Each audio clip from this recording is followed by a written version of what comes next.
Hey guys, I'm Kyle. In today's video, I'm going to show you how to add more certificates to your LinkedIn profile, step by step. So let's get started. So now here we are on LinkedIn, and from here what we're going to do is that we're simply going to go and click here on the profile right here. Click on your profile. And then once you will be prompted into your profile page, all you have to do is click here on add profile section. Click on that. And now you want to click here on recommended, and in here listed is the licenses and certifications, so this is what you would need to click.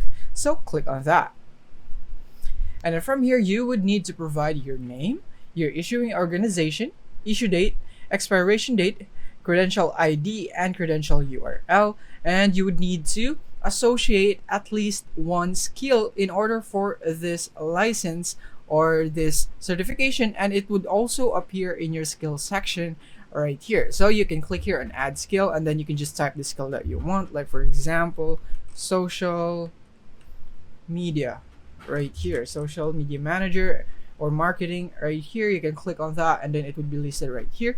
And then of course you can upload a picture of your documents or presentations about your certificates, so you can also upload it right here. Click here on add media, and then you can use a link, or you could upload it from your device's storage. So just fill all of this up, and then you want to hit on save once you're done, and then it would be posted right here on your profile. So that is basically it on how you can add more certificates to your LinkedIn profile.